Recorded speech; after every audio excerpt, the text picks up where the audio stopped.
വിശുദ്ധ മത്തായി എഴുതിയ സുവിശേഷം അധ്യായം 27. യേശു പീലാത്തോസിന്റെ മുൻപിൽ. പ്രഭാതമായപ്പോൾ പ്രധാന പുരോഹിതന്മാരും ജനപ്രമാണികളും യേശുവിനെ വധിക്കേണ്ടതിന് അവനെതിരെ ആലോചന നടത്തി. അവർ അവനെ ബന്ധിച്ചുകൊണ്ടുപോയി ദേശാധിപതിയായ പീലാത്തോസിനെ ഏൽപ്പിച്ചു. യൂദാസിന്റെ അന്ത്യം. അവനെ ഒറ്റിക്കൊടുത്ത യൂദാസ് അവൻ ശിക്ഷയ്ക്ക് വിധിക്കപ്പെട്ടു എന്നറിഞ്ഞപ്പോൾ പശ്ചാത്തപിച്ച് ആ 30 വെള്ളി നാണയങ്ങൾ പ്രധാന പുരോഹിതന്മാരെയും പ്രമാണിമാരെയും ഏൽപ്പിച്ചുകൊണ്ട് പറഞ്ഞു, നിഷ്കളങ്ക രക്തത്തെ ഒറ്റിക്കൊടുത്ത് ഞാൻ പാപം ചെയ്തിരിക്കുന്നു. അവർ അവനോട് പറഞ്ഞു, അതിന് ഞങ്ങൾക്കെന്ത്? അത് നിന്റെ കാര്യമാണ്. വെള്ളി നാണയങ്ങൾ ദേവാലയത്തിലേക്ക് വലിച്ചെറിഞ്ഞിട്ട് അവൻ പോയി കെട്ടി ഞാന്നു ചത്തു. പ്രധാന പുരോഹിതന്മാർ ആ വെള്ളി നാണയങ്ങൾ എടുത്തുകൊണ്ട് പറഞ്ഞു, ഇത് രക്തത്തിന്റെ വിലയാകിയാൽ ഭണ്ഡാരത്തിൽ നിക്ഷേപിക്കുന്നത് അനുവദനീയമല്ല. അതുകൊണ്ട് അവർ കൂടിയാലോചിച്ച് ആ പണം കൊടുത്ത് വിദേശീയരെ സംസ്കരിക്കാൻ വേണ്ടി കുശവന്റെ പറമ്പ് വാങ്ങി. അത് ഇന്നും രക്തത്തിന്റെ പറമ്പ് എന്നറിയപ്പെടുന്നു. പ്രവാചകനായ ജെറമിയ വഴി അരുൾ ചെയ്യപ്പെട്ടത് അപ്പോൾ പൂർത്തിയായി. അതിന്റെ വിലയായി ഇസ്രായേൽ മക്കൾ നിശ്ചയിച്ച 30 വെള്ളി നാണയങ്ങൾ എടുത്ത് കർത്താവ് എന്നോട് കൽപ്പിച്ചതുപോലെ അവർ കുശവന്റെ പറമ്പിനായി കൊടുത്തു. വിചാരണയും വിധിയും. യേശു ദേശാധിപതിയുടെ മുൻപിൽ നിന്നു. ദേശാധിപതി ചോദിച്ചു, നീ യഹൂദന്മാരുടെ രാജാവാണോ? യേശു പറഞ്ഞു, നീ തന്നെ പറയുന്നുവല്ലോ. പ്രധാന പുരോഹിതന്മാരും പ്രമാണികളും അവന്റെ മേൽ കുറ്റം ആരോപിച്ചപ്പോൾ അവൻ ഒരു മറുപടിയും പറഞ്ഞില്ല. പീലാത്തോസ് വീണ്ടും ചോദിച്ചു, അവർ എന്തെല്ലാം കാര്യങ്ങൾ നിനക്കെതിരെ സാക്ഷ്യപ്പെടുത്തുന്നു എന്ന് നീ കേൾക്കുന്നില്ലേ? എന്നാൽ അവൻ ഒരു ആരോപണത്തിന് പോലും മറുപടി പറഞ്ഞില്ല. തന്നിമിത്തം ദേശാധിപതി അത്യധികം ആശ്ചര്യപ്പെട്ടു. ജനക്കൂട്ടം ആഗ്രഹിക്കുന്ന ഒരു തടവുകാരനെ ദേശാധിപതി തിരുനാളിൽ അവർക്ക് വിട്ടുകൊടുക്കുക പതിവായിരുന്നു. അന്ന് അവർക്ക് ബറാബാസ് എന്നു പേരുള്ള കുപ്രസിദ്ധനായ ഒരു തടവുപുള്ളി ഉണ്ടായിരുന്നു. അതുകൊണ്ട് അവർ ഒരുമിച്ച് കൂടിയപ്പോൾ പീലാത്തോസ് ചോദിച്ചു, ഞാൻ ആരെ വിട്ടുതരണമെന്നാണ് നിങ്ങൾ ആഗ്രഹിക്കുന്നത്? ബറാബാസിനെയോ ക്രിസ്തു എന്ന് വിളിക്കപ്പെടുന്ന യേശുവിനെയോ? അസൂയ നിമിത്തമാണ് അവർ അവനെ ഏൽപ്പിച്ചു കൊടുത്തതെന്ന് അവൻ അറിഞ്ഞിരുന്നു. മാത്രമല്ല, അവൻ ന്യായാസനത്തിൽ ഉപവിഷ്ടനായിരിക്കുമ്പോൾ അവന്റെ ഭാര്യ അവന്റെ അടുത്തേക്ക് ആളയച്ചറിയിച്ചു, ആ നീതിമാന്റെ കാര്യത്തിൽ ഇടപെടരുത്. അവൻ മൂലം സ്വപ്നത്തിൽ ഞാൻ ഇന്ന് വളരെയേറെ ക്ലേശിച്ചു. പ്രധാന പുരോഹിതന്മാരും പ്രമാണികളും ബറാബാസിനെ വിട്ടുതരാനും യേശുവിനെ നശിപ്പിക്കാനും ആവശ്യപ്പെടാൻ ജനങ്ങളെ പ്രേരിപ്പിച്ചു. ദേശാധിപതി വീണ്ടും അവരോട് ചോദിച്ചു, ഇവരിൽ ആരെ വിട്ടുതരണമെന്നാണ് നിങ്ങൾ ആഗ്രഹിക്കുന്നത്? അവർ പറഞ്ഞു, ബറാബാസിനെ. പീലാത്തോസ് അവരോട് ചോദിച്ചു, അപ്പോൾ ക്രിസ്തു എന്ന് വിളിക്കപ്പെടുന്ന യേശുവിനെ ഞാൻ എന്തു ചെയ്യണം? എല്ലാവരും പറഞ്ഞു, അവനെ ക്രൂശിക്കുക. അവൻ അവരോട് ചോദിച്ചു, അവൻ എന്ത് തിന്മയാണ് ചെയ്തത്? അപ്പോൾ അവർ കൂടുതൽ ഉച്ചത്തിൽ വിളിച്ചു പറഞ്ഞു, അവനെ ക്രൂശിക്കുക. ബഹളം വർദ്ധിക്കുന്നതല്ലാതെ പ്രയോജനമൊന്നും ഉണ്ടാവുന്നില്ലെന്ന് മനസ്സിലാക്കിയ പീലാത്തോസ് വെള്ളമെടുത്ത് ജനങ്ങളുടെ മുൻപിൽ വെച്ച് കൈ കഴുകിക്കൊണ്ട് പറഞ്ഞു, ഈ നീതിമാന്റെ രക്തത്തിൽ എനിക്ക് പങ്കില്ല. അത് നിങ്ങളുടെ കാര്യമാണ്. അപ്പോൾ ജനം മുഴുവൻ മറുപടി പറഞ്ഞു, അവന്റെ രക്തം ഞങ്ങളുടെ മേലും ഞങ്ങളുടെ സന്തതികളുടെ മേലും ആയിക്കൊള്ളട്ടെ. അപ്പോൾ അവൻ ബറാബാസിനെ അവർക്ക് വിട്ടുകൊടുക്കുകയും യേശുവിനെ ചമ്മട്ടി കൊണ്ടടിച്ച് ക്രൂശിക്കാൻ ഏൽപ്പിച്ചു കൊടുക്കുകയും ചെയ്തു.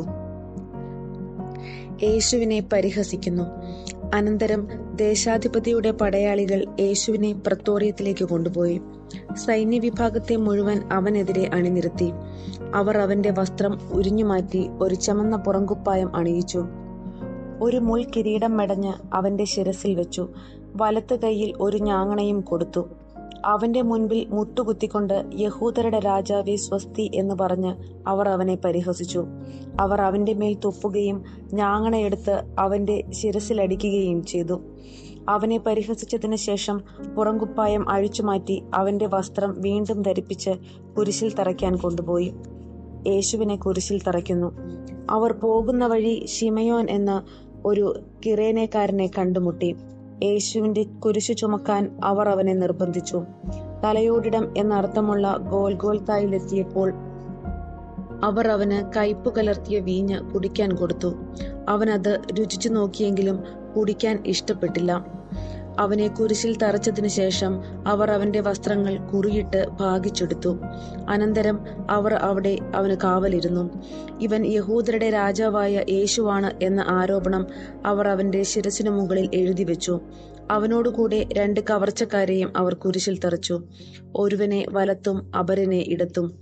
അതിലെ കടന്നു പോയവർ തല കുലുക്കിക്കൊണ്ട് അവനെ ദുഷിച്ചു പറഞ്ഞു, ദേവാലയം നശിപ്പിച്ച് 3 ദിവസം കൊണ്ട് അത് പണിയുന്നവനെ, നിന്നെ തന്നെ രക്ഷിക്കുക. നീ ദൈവപുത്രനാണെങ്കിൽ കുരിശിൽ നിന്ന് ഇറങ്ങി വരിക. അപ്രകാരം തന്നെ പ്രധാന പുരോഹിതന്മാർ നിയമജ്ഞരോടും പ്രമാണികളോടുമൊത്ത് അവനെ പരിഹസിച്ചുകൊണ്ട് പറഞ്ഞു, ഇവൻ മറ്റുള്ളവരെ രക്ഷിച്ചു, തന്നെ തന്നെ രക്ഷിക്കാൻ ഇവന് സാധിക്കുന്നില്ല. ഇവൻ ഇസ്രായേലിന്റെ രാജാവാണല്ലോ. കുരിശിൽ നിന്ന് ഇറങ്ങി വരട്ടെ, ഞങ്ങൾ ഇവനിൽ വിശ്വസിക്കാം. ഇവൻ ദൈവത്തിൽ ആശ്രയിച്ചു, വേണമെങ്കിൽ ദൈവം ഇവനെ രക്ഷിക്കട്ടെ. ഞാൻ ദൈവപുത്രനാണ് എന്നാണല്ലോ ഇവൻ പറഞ്ഞിരുന്നത്. അവനോടൊപ്പം ക്രൂശിക്കപ്പെട്ട കവർച്ചക്കാരും ഇപ്രകാരം തന്നെ അവനെ പരിഹസിച്ചു. യേശുവിന്റെ മരണം. 6-ാം മണിക്കൂർ മുതൽ 9-ാം മണിക്കൂർ വരെ ഭൂമിയിലെങ്ങും അന്ധകാരം വ്യാപിച്ചു. ഏകദേശം 9-ാം മണിക്കൂറായപ്പോൾ യേശു ഉച്ചത്തിൽ നിലവിളിച്ചു, ഏലി ഏലി ലമാ സബക്താനി. അതായത്, എന്റെ ദൈവമേ എന്തുകൊണ്ട് നീ എന്നെ ഉപേക്ഷിച്ചു? അടുത്തു നിന്നവരിൽ ചിലർ ഇത് കേട്ട് പറഞ്ഞു, ഇവൻ ഏലിയായെ വിളിക്കുന്നു. ഉടനെ അവരിൽ ഒരാൾ ഓടിച്ചെന്ന് നീർപ്പഞ്ഞിയെടുത്ത് വിനാഗിരിയിൽ മുക്കി ഒരു ഞാങ്ങണമേൽ ചുറ്റി അവന് കുടിക്കാൻ കൊടുത്തു. അപ്പോൾ മറ്റുള്ളവർ പറഞ്ഞു, നിൽക്കൂ, ഏലിയ വന്ന് അവനെ രക്ഷിക്കുമോ എന്ന് കാണട്ടെ. യേശു ഉച്ചത്തിൽ നിലവിളിച്ചുകൊണ്ട് ജീവൻ വെടിഞ്ഞു. അപ്പോൾ ദേവാലയത്തിലെ തിരശ്ശീല മുകൾ മുതൽ താഴെ വരെ 2ആയി കീറി. ഭൂമി കുലുങ്ങി, പാറകൾ പിളർന്നു, ശവകുടീരങ്ങൾ തുറക്കപ്പെട്ടു. നിദ്ര പ്രാപിച്ചിരുന്ന പല വിശുദ്ധന്മാരുടെയും ശരീരങ്ങൾ ഉയർപ്പിക്കപ്പെട്ടു. അവന്റെ പുനരുത്ഥാനത്തിന് ശേഷം അവർ ശവകുടീരങ്ങളിൽ നിന്ന് പുറത്തുവന്ന് വിശുദ്ധ നഗരത്തിൽ പ്രവേശിച്ച് പലർക്കും പ്രത്യക്ഷപ്പെട്ടു. യേശുവിന് കാവൽ നിന്നിരുന്ന ശതാധിപനും അവന്റെ കൂടെ ഉണ്ടായിരുന്നവനും ഭൂകമ്പങ്ങളും മറ്റു സംഭവങ്ങളും കണ്ട് അത്യധികം ഭയപ്പെട്ടു. സത്യമായും ഇവൻ ദൈവപുത്രനായിരുന്നു എന്ന് പറഞ്ഞു. ഗലീലയിൽ നിന്ന് യേശുവിനെ അനുഗമിച്ചവരും അവന് ശുശ്രൂഷ ചെയ്തവരുമായ അനേകം സ്ത്രീകൾ അകലെ ഇക്കാര്യങ്ങൾ നോക്കിക്കൊണ്ട് നിന്നിരുന്നു.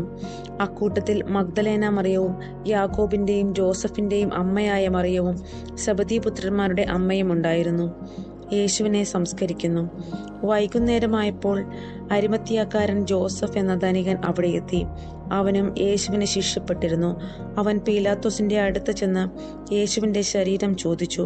അതവന് വിട്ടുകൊടുക്കാൻ പീലാത്തോസ് കൽപ്പിച്ചു. ജോസഫ് ശരീരമെടുത്ത് ശുചിയായ ഒരു തുണിയിൽ പൊതിഞ്ഞ് പാറയിൽ വെട്ടിയുണ്ടാക്കിയ തന്റെ പുതിയ കല്ലറയിൽ സംസ്കരിച്ചു. കല്ലറയുടെ വാതിൽക്കൽ ഒരു വലിയ കല്ലുരുട്ടി വെച്ചിട്ട് അവൻ പോയി. മഗ്ദലേന മറിയവും മറ്റേ മറിയവും ശവകുടീരത്തിന് അഭിമുഖമായി അവിടെയിരുന്നു. കല്ലറയ്ക്ക് കാവൽ. പിറ്റേ ദിവസം, അതായത് ഒരുക്ക ദിനത്തിന്റെ പിറ്റേന്ന്, പ്രധാന പുരോഹിതന്മാരും ഫരിസേയരും പീലാത്തോസിന്റെ അടുക്കൽ ഒരുമിച്ച് കൂടി. അവർ പറഞ്ഞു, യജമാനനെ, 3 ദിവസം കഴിഞ്ഞ് ഞാൻ ഉയർത്തെഴുന്നേൽക്കുമെന്ന് ആ വഞ്ചകൻ ജീവിച്ചിരുന്നപ്പോൾ പറഞ്ഞത് ഞങ്ങൾ ഇപ്പോൾ ഓർമ്മിക്കുന്നു. അതിനാൽ 3-ാം ദിവസം വരെ ശവകുടീരത്തിന് കാവൽ ഏർപ്പെടുത്താൻ ആജ്ഞാപിക്കുക. അല്ലെങ്കിൽ അവന്റെ ശിഷ്യന്മാർ വന്ന് അവനെ മോഷ്ടിക്കുകയും അവൻ മരിച്ചവരിൽ നിന്ന് ഉത്ഥാനം ചെയ്തുവെന്ന് ജനങ്ങളോട് പറയുകയും ചെയ്തെന്ന് വരും. അങ്ങനെ അവസാനത്തെ വഞ്ചന ആദ്യത്തേതിനേക്കാൾ ഗുരുതരമായി തീരും. പീലാത്തോസ് അവരോട് പറഞ്ഞു, നിങ്ങൾക്ക് ഒരു കാവൽ സേനയുണ്ടല്ലോ, പോയി നിങ്ങളുടെ കഴിവ് പോലെ കാത്തുകൊള്ളുവിൻ. അവർ പോയി കല്ലിന് മുദ്ര വെച്ച് കാവൽക്കാരെ നിർത്തി കല്ലറ ഭദ്രമാക്കി.